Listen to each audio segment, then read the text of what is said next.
നമസ്കാരം. Raf talk ഫുട്ബോളിലേക്ക് അവർക്കും സ്വാഗതം. യുവേഫ ചാമ്പ്യൻസ് ലീഗിൽ ഇന്ന് വല്ലാത്തൊരു രാത്രിയാണ്.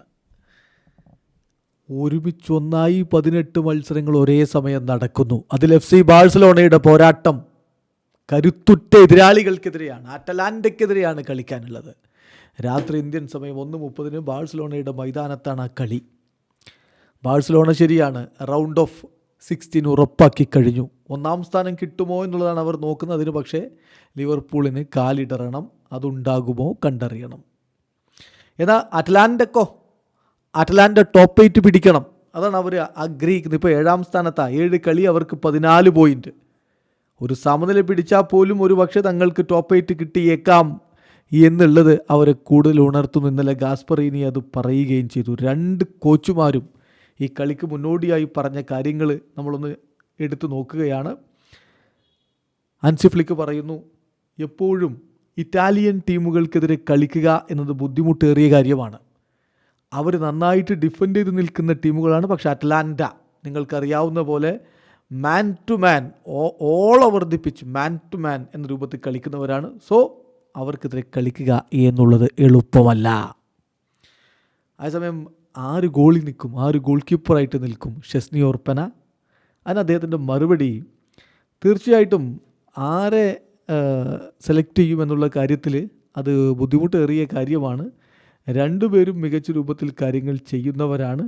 സോ എനിക്കെടുക്കാനുള്ളത് വളരെ ബുദ്ധിമുട്ടുള്ളൊരു തീരുമാനമാണ് എന്നാണ് അദ്ദേഹം പറഞ്ഞത്. For me Szczesny is an experienced player and also strong personality. പക്ഷേ 2 പേരും ഗ്രേറ്റ് ഗോൾ കീപ്പേഴ്സാണ്.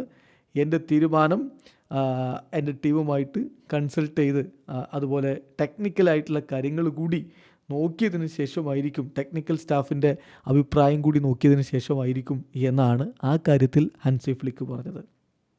അതേസമയം ഇന്നലെ ഗാസ്പറീനി മാധ്യമങ്ങളെ കണ്ടപ്പോൾ പറഞ്ഞത്, തീർച്ചയായിട്ടും അത്ര എളുപ്പമുള്ള കാര്യമല്ല ബാഴ്സലോണയ്ക്കെതിരെ ബാഴ്സലോണയിൽ വന്ന് കളിക്കുക എന്നുള്ളത്. ബുദ്ധിമുട്ടേറിയ ഒരു പോരാട്ടമായിരിക്കും.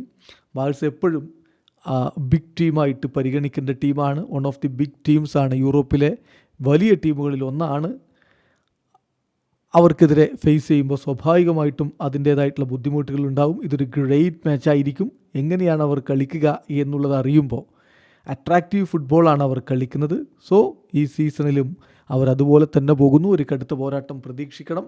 ഇപ്പോൾ ബാഴ്സയ്ക്കെതിരെ വിജയിക്കുക എന്നുള്ളത് മാത്രമല്ല, സമനില കിട്ടിയാൽ പോലും ഇൻട്രസ്റ്റിംഗ് ആയിരിക്കും. കാരണം ഞങ്ങളുടെ ഒബ്ജക്റ്റീവ് എന്ന് പറയുന്നത് ടോപ്പ് 8 ക്വാളിഫൈ ചെയ്യുക എന്നുള്ളതാണ് എന്നുകൂടി അദ്ദേഹം പറഞ്ഞു. എന്തായാലും ഇപ്പോൾ ആരൊക്കെയായിരിക്കും ബാഴ്സലോണയുടെ ലൈനപ്പിൽ എന്നുള്ളതിൻ്റെ സൂചനകൾ മാർക്ക് നൽകുന്നു. നമ്മളത് പരിശോധിക്കാം. ഗോൾ കീപ്പറായിട്ട് ഷെസ്നിയെ തന്നെ ഗോൾ കീപ്പറാക്കി ഇറക്കിയേക്കുമെന്നാണ് അവർ പറയുന്നത്. പിന്നെ കൂണ്ടെ, അറൗഹോ, കുബാർസി, ബാൽഡെ എന്നിവർ ഡിഫൻസിൽ, കസാഡോ, പെഡ്രി, ഗാവി എന്നിവർ മധ്യനിരയിൽ, ലാമിൻ യമാലും ലെവൻഡോസ്കിയും റാഫീഞ്ഞയും ചേർന്നുകൊണ്ട് മുന്നേറ്റങ്ങൾ നയിക്കും. ഏതായാലും ഇന്നൊരു മികച്ച പോരാട്ടം കാണാൻ കഴിയുമെന്ന പ്രതീക്ഷയിൽ ആരാധകർ കാത്തിരിക്കുന്നു. വീഡിയോ അവസാനിക്കുന്നു. ഫുട്ബോൾ ലോകത്തെ കൂടുതൽ വിശേഷങ്ങളുമായി റാഫ് ടോക്സ് വീണ്ടും എത്താം.